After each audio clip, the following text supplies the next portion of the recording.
Diabetes নিয়ন্ত্রণে রাখার জন্য যোগব্যায়াম খুবই কার্যকরী হতে পারে। নিয়মিত যোগব্যায়াম করলে শরীরের ইনসুলিন সংবেদনশীলতা বাড়ে, মানসিক চাপ কমে এবং শরীরের হরমোন ব্যালেন্স নিয়ন্ত্রিত হয়। কিছু যোগব্যায়ামের পরামর্শ দেওয়া হল যা ডায়াবেটিস নিয়ন্ত্রণে সহায়ক। সুপ্ত বজ্রাসন। এই আসন হজমশক্তি উন্নত করে এবং রক্তে শর্করার মাত্রা কমাতে সাহায্য করে। সুপ্ত বজ্রাসন পদ্ধতি। বজ্রাসনে বসে পেছন দিকে চিত হয়ে শুয়ে পড়ুন। দু হাত সোজা রেখে মাথার দু পাশে আনুন। তারপর দু হাত কনুই থেকে ভাঁজ করে ডান হাতের চেটো দিয়ে বাঁ কনুই এবং বাঁ হাতের চেটো দিয়ে ডান কনুই ধরুন। স্বাভাবিক শ্বাসপ্রশ্বাসে মনে মনে 10 থেকে ক্রমশ বাড়িয়ে 30 গোনার পর শবাসনে বিশ্রাম নিন। পশ্চিমোত্তানাসন। এই আসন লিভার এবং কিডনির কার্যক্ষমতা উন্নত করে এবং পেটের অভ্যন্তরীণ অঙ্গগুলির ওপর চাপ সৃষ্টি করে, যা ডায়াবেটিস নিয়ন্ত্রণে সাহায্য করে। পশ্চিমোত্তানাসন। সামনে পা ছড়িয়ে সোজা হয়ে বসুন। এবার কোমর থেকে শরীরের উপরাংশ নিচু করে ডান হাত দিয়ে ডান পায়ের এবং বাঁ হাত দিয়ে বাঁ পায়ের বুড়ো আঙুল ধরুন। এখন আরও নিচু হয়ে পেট উরুর সঙ্গে ও কপাল হাঁটুর সঙ্গে লাগান। দু কনুই পায়ের দু পাশে মেঝেতে রাখুন এবং ওই অবস্থায় স্বাভাবিক শ্বাস প্রশ্বাসে মনে মনে 10 থেকে ক্রমশ বাড়িয়ে 30 গুনুন। এরপর হাত আলগা করে আস্তে আস্তে সোজা হয়ে বসুন। অবশেষে শবাসনে বিশ্রাম নিন। এরূপ 3 বার অভ্যাস করুন। ধনুরাসন। এই আসন শরীরের অভ্যন্তরীণ অঙ্গগুলির ওপর চাপ সৃষ্টি করে এবং হজম প্রক্রিয়া উন্নত করে। ধনুরাসন পদ্ধতি। উপর হয়ে শুয়ে পা দুটি হাঁটুর কাছ থেকে ভাঁজ করে গোড়ালি দুটি জোড়াভাবে নিতম্বের কাছে আনুন। এবার 2 হাত দিয়ে পায়ের গোছা দুটো বেশ শক্ত করে ধরে বুক এবং গুরু মাটি থেকে ওপরের দিকে টেনে তুলুন। তলপেট মাটিতে ঠেকে থাকবে। দৃষ্টি সামনে ও ঘাড় পিছন দিকে হেলে থাকবে। স্বাভাবিক শ্বাস প্রশ্বাসে মনে মনে 10 থেকে ক্রমশ বাড়িয়ে 30 গুণে 3 বার অভ্যাস করুন। প্রতিবারের পর উপর হয়ে শুয়ে শবাসনে বিশ্রাম নিন। সর্বাঙ্গাসন। এটি থাইরয়েড এবং প্যানক্রিয়াসের কার্যক্রম উন্নত করে, যা ডায়াবেটিস নিয়ন্ত্রণে সহায়ক। সর্বাঙ্গাসন পদ্ধতি। তো 2 পা সোজা করে ওপরে তুলুন। পিঠকে এমনভাবে ঠেলে ধরুন যেন ঘাড় পা পর্যন্ত এক সরলরেখায় থাকবে। চিবুক বুকের সঙ্গে লেগে থাকবে। দৃষ্টি থাকবে পায়ের আঙুলের দিকে। স্বাভাবিক শ্বাস প্রশ্বাসে মনে মনে 30 গুনুন। শবাসনে বিশ্রাম নিন।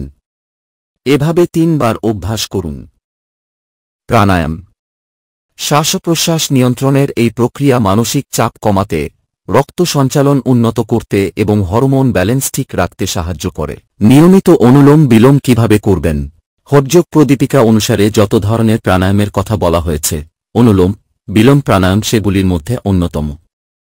হঠযোগ প্রদীপিকা অনুসারে এই প্রাণায়াম নিয়মিত অভ্যাসের মাধ্যমে নারীর মধ্য দিয়ে প্রাণশক্তির চলাচল নিয়ন্ত্রণ করা সম্ভবপর হয়। নারী শোধন প্রাণায়ামের মতোই এই প্রাণায়ামকেও বিপরীত নাসারন্ধ্র প্রাণায়াম বলা হয়ে থাকে। অনুলোম বিলোম প্রাণায়াম অভ্যাসের ফলে বেশ কিছু শারীরিক এবং মানসিক উপকারিতা পাওয়া যায়, যেমন মানসিক চাপ হ্রাস পাওয়া, শ্বসনতন্ত্রের ক্ষমতা বৃদ্ধি ইত্যাদি। যে কোনো ধরনের প্রাণায়াম করার সবথেকে ভালো সময় হল সূর্যোদয়ের সময়ে অর্থাৎ ভোরবেলায়, কিন্তু নিজেদের সুবিধার্থে সকালে বা সন্ধ্যাবেলাতেও অভ্যাস করা যেতে পারে। তবে অভ্যাস শুরু করার আগে খেয়াল রাখতে হবে যাতে খাওয়ার পরে অন্তত 3 ঘন্টা তফাৎ থাকে। প্রাণায়াম অভ্যাসের জন্য সবসময় পরিষ্কার পরিচ্ছন্ন ও হাওয়া চলাচল করে এমন জায়গা বেছে নেওয়া উচিত, এর ফলে প্রাণায়াম অভ্যাসের সুফল তাড়াতাড়ি অনুভব করা যায়। প্রাণায়াম অভ্যাসের জন্য সাধারণত মেঝেতে আরামদায়কভাবে 2 পা ভাঁজ করে সুখাসনে অথবা পদ্মাসনে বসতে হবে। তবে যাদের মেঝেতে বা হাঁটু ভাঁজ করে বসার সমস্যা আছে, তারা চেয়ারে বসে অভ্যাস করতে পারবেন, কিন্তু সেক্ষেত্রে লক্ষ্য রাখতে হবে যাতে 2 পায়ের পাতা মাটি স্পর্শ করে থাকে। মেঝেতে বসার জন্য আসন বা কুশন ব্যবহার করলে তুলনামূলকভাবে আরামদায়কভাবে বসা যায়। প্রাণায়াম অভ্যাস করতে বসার ক্ষেত্রে লক্ষ্য রাখতে হবে যাতে মেরুদণ্ড, ঘাড় এবং মাথা এক সরলরেখায় সোজা থাকে। এতে শ্বাস টানা বা ছাড়া অনেক সহজ হয়। একটানা সোজা বসতে অনেকে অসুবিধা বোধ করে থাকেন, সেক্ষেত্রে পিঠে বালিশ বা কুশন দিয়ে ঠেক দিয়ে নিন। ডান হাতের তর্জনী ও মধ্যমাকে ভাঁজ করে হাতের তালুতে বৃদ্ধাঙ্গুষ্ঠর নিচের অংশে ঠেকিয়ে রাখুন। বিষ্ণু মুদ্রা। বৃদ্ধাঙ্গুষ্ঠ আপনার ডান নাসারন্ধ্র বন্ধ করার জন্য এবং অনামিকা ও কনিষ্ঠা বাম নাসারন্ধ্র বন্ধ করার জন্য ব্যবহার করবেন। এবার আরামদায়কভাবে বসে কয়েকবার গভীরভাবে শ্বাস টানুন এবং ছাড়তে হবে। এর ফলে অভ্যাসকারী অনেক বেশি স্বচ্ছন্দ বোধ করে প্রাণায়াম অভ্যাসের সময়। এবার ডান হাতের বৃদ্ধাঙ্গুষ্ঠ দিয়ে ডান নাক বন্ধ করে বাম নাক দিয়ে গভীরভাবে শ্বাস টেনে ডান হাতের অনামিকা এবং কনিষ্ঠার সাহায্যে বাম নাক বন্ধ করে ডান নাক দিয়ে আস্তে আস্তে নিঃশ্বাস ছাড়ুন। আবার বিপরীতভাবে বাম নাক বন্ধ অবস্থায় ডান নাক দিয়ে শ্বাস টেনে বৃদ্ধাঙ্গুষ্ঠ দিয়ে ডান নাক বন্ধ করে বাম নাক দিয়ে নিঃশ্বাস ছাড়ুন। দুই নাক দিয়ে শ্বাস টানা এবং ছাড়ার প্রক্রিয়া সম্পন্ন হওয়ার মানে একবার অনুলোম বিলোম প্রাণায়াম করা হল।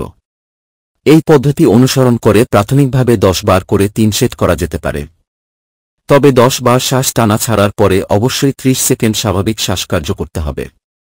অভ্যস্ত হয়ে গেলে আস্তে আস্তে সময় বাড়িয়ে 30 মিনিট পর্যন্ত প্রাণায়াম অভ্যাস করা যেতে পারে। প্রতিদিন প্রাণায়াম অভ্যাসের পরে 10 মিনিট ধ্যান অভ্যাস করা দরকার। এতে শ্বাস প্রশ্বাস স্বাভাবিক হয়।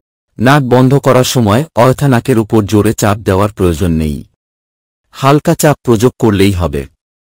এই প্রাণায়াম অভ্যাসের সময় নিঃশ্বাস ধরে রাখার প্রয়োজন নেই। তার সঙ্গে এটাও খেয়াল রাখতে হবে যাতে শ্বাস টানা বা ছাড়া কোনোটাই যেন খুব দ্রুত না হয়। কপালভাতি পদ্ধতি। আরামদায়ক কোনো একটি আসনের ভঙ্গিতে বসুন, তা পদ্মাসন বা সুখাসনও হতে পারে। মাথা ও মেরুদণ্ড সোজা রাখুন। দুই হাতকে জ্ঞান বা চিন মুদ্রার ভঙ্গিতে বুড়ো আঙুল ও তর্জনী জুড়ে হাতের তালুকে আকাশের দিকে রাখা হল জ্ঞান মুদ্রা, ওইভাবেই নিচের দিকে রাখলে তা চিন মুদ্রা বলা হয়।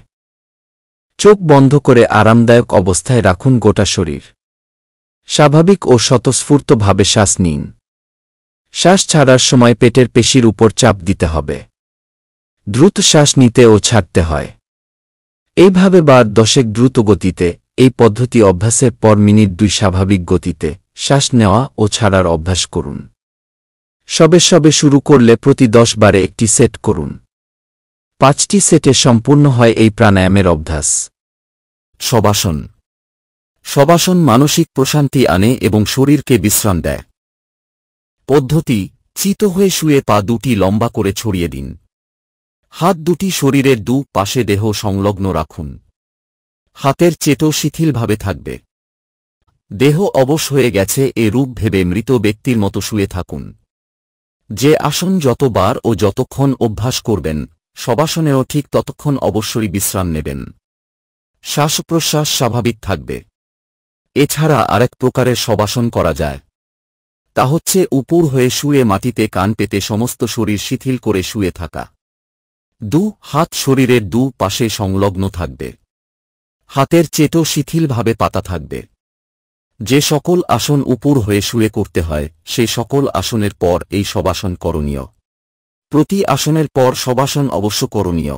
নিয়মিত যোগ ব্যায়াম চর্চা করলে ডায়াবেটিস নিয়ন্ত্রণে রাখা সহজ হতে পারে, তবে এটি করার আগে অবশ্যই ডাক্তারের পরামর্শ নেওয়া উচিত। ডায়াবেটিস নিয়ন্ত্রণ বা কমানোর জন্য কিছু গুরুত্বপূর্ণ পদক্ষেপ নেওয়া যেতে পারে, যা জীবনযাত্রা এবং খাদ্যাভ্যাসে পরিবর্তন আনার মাধ্যমে সম্ভব। স্বাস্থ্যকর খাদ্যাভ্যাস। খাবারে কম কার্বোহাইড্রেট গ্রহণ করলে রক্তে শর্করার মাত্রা কম রাখতে সহায়ক হয়। সাদা চাল, রুটি, মিষ্টি খাবার ইত্যাদি কমাতে হবে।